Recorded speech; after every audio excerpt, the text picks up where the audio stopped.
Hi there, I'm the Myth Keeper. Welcome back to my channel. This week we're continuing our series on the gods and goddesses of the world of Golarion, but this time we're going into an entirely new pantheon. We're delving into the realm of the Fey.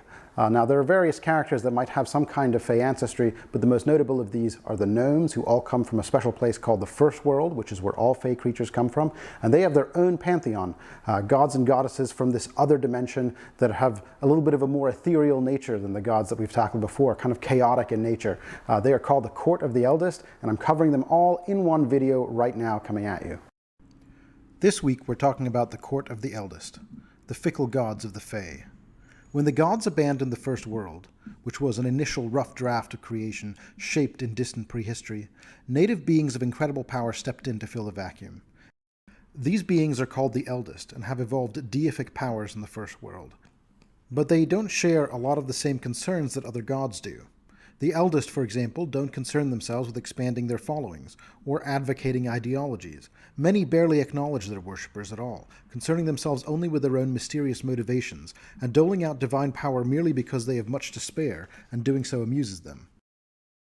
Devotees of the Eldest on Golarion are usually solitary in their worship, residing near breaches to the unpredictable First World. Most worshippers are Fey, or gnomes, although other creatures who feel a close kinship with Fey might revere the capricious and uncaring Eldest as well. Count Ranalc. Once, Count Ranalc, or Great Ranalc, was the Lord of Darkness and of the Chaos of Creation. Count Ranalc was cast out long ago by the other Eldest, and titled the Traitor, though the Eldest are not forthcoming about what heinous treachery Ranalc committed, and many among his worshippers claim that he was the one who was betrayed. In his new home in the remote corner of the Shadow Plane, Ranalc embraces his banishment, and has become the patron of exiles, shadows, betrayal, and the betrayed. Ranalc has long held a fascination with the world of Golarion, and he was alternatively both friend and foil to the powerful archwizard Nex. At one point in time, Nex besieged the city of Absalom with shadowy beings that were almost certainly drawn from Ranalc's domain.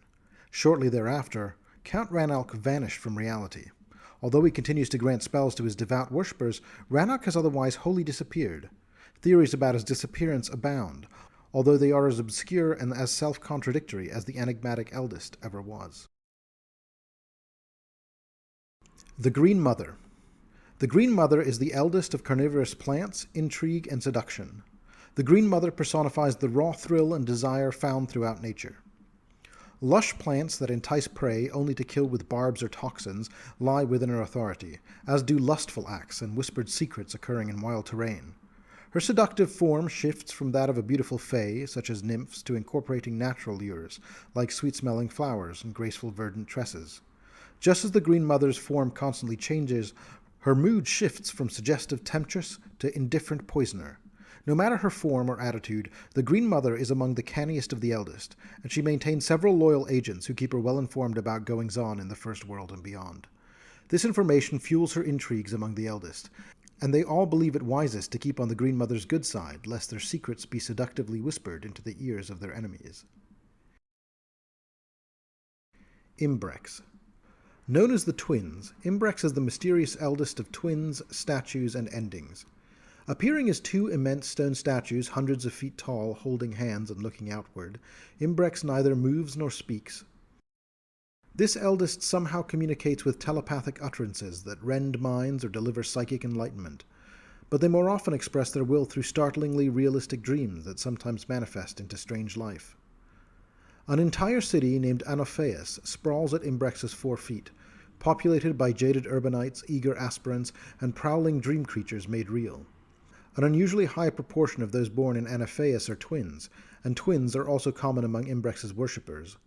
Although Imbrex appears timeless in form, they are intrigued by dramatic endings, particularly apocalypses, and have foreknowledge of disasters to come. The Lantern King. Although the Lantern King most often appears as a floating ball of light surrounded by runes that form a delicate crown, the Eldest of laughter, mischief, and transformation has taken on a dizzying array of figures. He often adopts alternate shapes to play pranks, and even other Eldest are not immune to his mischievous scheming. Although he insists his pranks are intended only to incite levity and bring down imperious snobs, The chaos he creates in the name of good-natured fun is to his targets embarrassing at best and sometimes outright lethal. The Lantern King wanders the First World more than other Eldest, and he can be encountered in crowded markets and lonely byways alike. He is frequently accompanied by the Witch Market, a traveling caravan of entertainers and merchants that serves as his court. The Lost Prince. The eldest of loneliness, sadness, and forgotten things, the Lost Prince spends most of his time brooding in the throne room of his crumbling tower. Although his precise origin is a hotly debated issue, the Lost Prince is known to hail from a place other than the First World. The melancholy lord doesn't speak of his home, and in fact he doesn't speak much at all. He's prone to bouts of depression powerful enough to leach color from its surroundings, and press his coterie of followers into respectful silence. Appearing as a gaunt, pale human man dressed in black finery, the Lost Prince bears vivid red runes on his brow and on the backs of his hands. He is studiously neutral in the schemes of the other Eldest, which makes his opinions and his favor particularly valuable. Magdh. Magdh is the eldest of foreknowledge, complexity, and triplets, and she is the greatest seer in the First World. Most often appearing as a woman with three faces set equidistantly around her head, Magdh looks across the skeins of fate into myriad alternate realities and possible futures. Among all the eldest, she has the deepest knowledge of reality's true design, and of the ripples a single action or inaction can create throughout all of existence. Her communications are veiled in conditional language, and oddly juxtaposed statements to an almost maddening degree, and thus she never communicates the prophetic truths she sees, so plain to her 6 eyes, in a straightforward way. Because of their shared knowledge of branching timelines, Shyka and Magdh can communicate more easily with each other about such topics, though the other Eldests are cautious around Magdh, lest a careless comment or errant gesture cause her to predict apocalyptic doom. Ing. Rumors say that to glance upon the hooded face of Ing is to either see truth or face oblivion itself, but the eldest of changing seasons, secrets, and wanderers keeps his visage perpetually shrouded. He is a serious and stern figure, draped in silvery robes that swish around his legs as he walks lonely and distant paths. No carefree wanderer, Ing is a patron of those who travel long distances with purpose, and he sometimes shields them from banditry, treacherous weather, and getting lost. Ing keeps many secrets, even from his followers, and none know what his evidently aimless travels might portend. Ing rules over the seasons as they turn one into another, but he rules far more numerous seasons than the 4 familiar to Galarian, such as the season of carnivorous light and the season of solemn deliquescence. Rhagadan. As boastful as he is bestial, Rhagadan the Water Lord is the eldest of oceans, linorms, and sinuous spirals.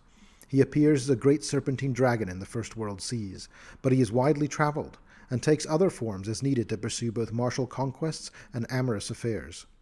He is widely believed to be the progenitor of all linorms, and he claims to be the progenitor of all dragons too. True dragons stridently contest this assertion, although they wisely decline to do so when in Rhagadan's majestic presence. Failure to deliver proper respect to the arrogant Rhagadan invites his legendary ire, and no supplicant can ever be too flattering for his tastes. Yet for all his tempestuous nature, he is wise, and he holds much otherwise lost and forgotten knowledge. Shyka. The eldest of entropy, reincarnation, and time, Shyka the Many is not a single entity, but rather multiple beings who travel forward and backwards through time. Each has sequentially held the title of Shyka, picking up the mantle and the knowledge that comes with it upon the passing or disappearance of a predecessor. Shyka visits so many overlapping temporal locations that other creatures encounter a random-seeming Shyka each time.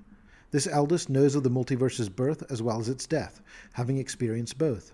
Although Shyka claims to merely watch over the continuum of time, it's an open secret that the eldest makes slight changes in line with their own goals, or requests that her worshippers do so, with abstruse promptings. And that's the Fey Pantheon for you. I tried to go as deep as I could in the time allotted. I know there was a lot of gods and goddesses to get through, so I kind of touched some of them with a light brush. But hopefully it gave you some food for thought and helped you hone in on your Fey character concept. Next week, we're going to be talking about the Dark Tapestry. I'll tell you what all that is about next week. In the meantime, if you enjoyed this content, please be sure to like and subscribe, and I'll catch you next time.